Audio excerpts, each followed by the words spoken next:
नमस्कार, मी पंजाब डक तर कोल्हापूर जिल्हा, सातारा जिल्हा, इचलकरंजी, राधानगरी, पुणेच्या पश्चिमेला, त्याच्यानंतर इकडं कोल्हापूर, त्याच्यानंतर निपाणी, बेळगाव, कर्नाटक, त्या परिसरामध्ये कर्नाटककडे देखील राहणार आहे. इकडं लातूरकडं, उदगीरकडं, नळदुर्ग, अक्कलकोट परिसराकडं, त्याच्यानंतर किल्लारी जिथं भूकंप झाला तिथं देखील, त्याच्यानंतर इकडं उदगीरकडं, नांदेडकडं, आदिलाबाद मध्ये सांगायचं झालं तर 17, 18, 19च्या दरम्यान दक्षिण महाराष्ट्राकडे पाऊस थोडा सुरुवात होणार आहे. सगळीकडे नाही, पण तुरळक ठिकाणी अवकाळी पाऊस येणार आहे. म्हणून ज्यांची हळद असेल, कांदा असेल, तर तुम्ही काय करा, 17 तारखेपर्यंत त्या परिसरातल्या दक्षिण महाराष्ट्रातल्या शेतकऱ्यांनी झाकून घ्यायची ठेवायची. कारण की राज्यामध्ये 17, 18, 19च्या दरम्यान पाऊस येणार आहे. त्याच्यानंतर 21, 22च्या नंतर ते पाऊस पुन्हा थोडी थोडी वाढ होत जाणार आहे. म्हणून हा अंदाज लक्षात यायचा. मग त्याच्यानंतर तो पाऊस नाशिककडे जाईल, पुन्हा नंदुरबारकडे जाईल, धुळेकडे जाईल, जळगावकडे जाईल. त्याच्यानंतर इकडे मुंबईला देखील असेल, मुंबई, कल्याण, त्याच्यानंतर इगतपुरीकडे राहील, त्याच्यानंतर संगमनेरकडे जाईल, आंबेगाव, जुन्नर त्या परिसरात राहील, अहिल्यानगरकडे देखील पडेल, काही भागामध्ये शिर्डी, राहता त्या परिसरामध्ये देखील पडेल. म्हणून हा अंदाज सर्व शेतकऱ्यांनी लक्षात द्यायचा. म्हणजे सांगायचं झालं तर 17, 18, 19लाच बघा ना तुम्ही, थोडं वातावरणात लगेच बदल होईल. पण आज 15 आणि 16 2 दिवस मात्र असं उन्हाची तीव्रता वाढत जाणार आहे, 43 अंशापर्यंत जाणार आहे. मात्र हे अंदाज सर्व शेतकऱ्यांनी लक्षात घ्यायचा. तुम्हाला एक सांगायचं झालं तर 17, 18, 19च्या दरम्यान राज्यामध्ये ढगाळ वातावरण राहणार आहे. म्हणून हे लक्षात येतं. ढगाळ वातावरण असल्यामुळं लगेच गरमी देखील दिसणार आहे. म्हणून हे देखील सर्व शेतकऱ्यांना लक्षात येतं. सांगायचं झालं तर 17 ते 25च्या दरम्यान राज्यात ढगाळ वातावरणच राहणार आहे. म्हणून हा अंदाज राज्यातल्या सर्व शेतकऱ्यांनी लक्षात घ्यायचा. मग सांगायचं झालं तर विदर्भामध्ये देखील नागपूर जिल्हा झालं, वर्धा जिल्हा झालं, भंडारा जिल्हा झालं, त्याच्यानंतर यवतमाळ जिल्हा झालं, वाशिम, हिंगोली, अकोला, बुलढाणा, अमरावती ह्या परिसरामध्ये देखील काय होणार आहे, म्हणजे ह्या 22, 23, 24च्या दरम्यान वातावरणात बदल होणार आहे. म्हणून विदर्भातल्या त्या शेतकऱ्यांनी देखील अंदाज लक्षात घ्यायचा. कारण की त्या भागात देखील थोडं पावसाचं वातावरण होणार आहे.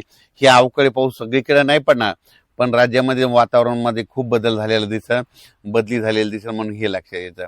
मराठवाड्यात देखील तुम्हाला एक सांगू इच्छितो, मराठवाड्यात देखील 17 तारखेला म्हणजे काय होईल, आभाळ येणार आहे 17, 18, 19च्या दरम्यान. मग मराठवाड्यामध्ये लातूर जिल्हा आहे, त्याच्यानंतर धाराशिव जिल्हा आहे, इकडे नांदेड जिल्हा आहे. त्या परिसरामध्ये काय होईल, काही नळदुर्ग झालं, किल्लारी झालं, उदगीरकडं, त्याच्यानंतर बसव कल्याण, अक्कलकोट ह्या परिसरामध्ये थोडा पाऊस आलेला दिसेल. म्हणून हे लक्षात घ्यायचं.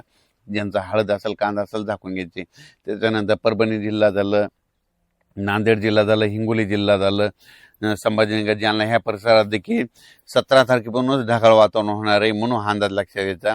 हा पाऊस सर्वदूर नाही, पण मात्र भाग बदलत काही ठिकाणी गारपीट देखील होईल. म्हणून हे देखील सर्व शेतकऱ्यांनी लक्षात घ्यायचं. या पावसामध्ये वाऱ्याचं प्रमाण देखील जास्त असणार आहे. म्हणून हे देखील सर्व शेतकऱ्यांनी लक्षात घ्यायचं. उत्तर महाराष्ट्राकडे नंदुरबार जिल्हा, धुळे जिल्हा, नाशिक जिल्हा, त्याच्यानंतर अहिल्यानगर त्या परिसरातल्या शेतकऱ्याला सांगू इच्छितो की तुमच्याकडे कांदे चालू असेल तर तुम्हाला 17 तारखेलाच आभाळ आलेलं दिसेल. तुम्हाला वाटेल पाऊस येतो की काय, पण 17ला काही ठिकाणी नुसतं आभाळ आलेलं दिसेल. म्हणून हे लक्षात यायचं.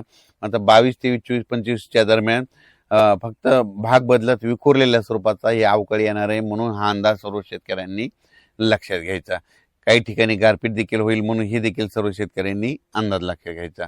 त्याच्यानंतर इकडे संभाजीनगर जिल्हा, त्याच्यानंतर इकडे कन्नड ह्या परिसरात देखील शेतकऱ्याचे कांदे चालू काढणं, वैजापूरकडे कांदे चालू आहेत, अहिल्यानगरकडं, राहता, शिर्डी, कोपरगाव ह्या परिसरात देखील शेतकऱ्याचे फोन आले, आमचे कांदे काढून चालू. त्यांना सांगू इच्छितो की तुम्ही काय करा, 21 तारखेच्या आत तुम्ही तुमचे कांदे झाकून ठेवा. कारण की 22, 23, 24, 25च्या दरम्यान एक दिवस मात्र अवकाळीचं सावट आहे.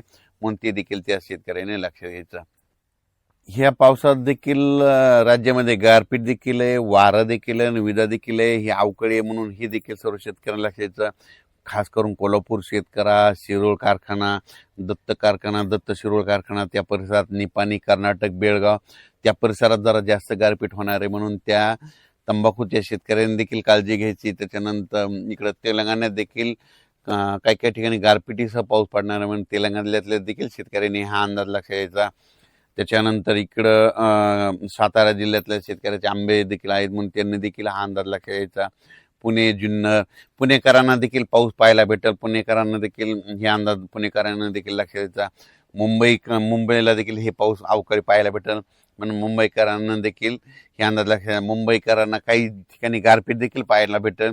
पुण्याकडे देखील काही ठिकाणी गारपीट पाहायला भेटेल. जुन्नर, आंबेगाव त्या पट्ट्यात देखील गारपीट पाहायला भेटेल म्हणून ह्या अहिल्यानगर जिल्ह्यातल्या शेतकऱ्यांनी देखील अंदाज लक्षात घ्यायचा. म्हणजे सांगायचं झालं तर 26 तारखेपर्यंत वातावरण खराब आहे.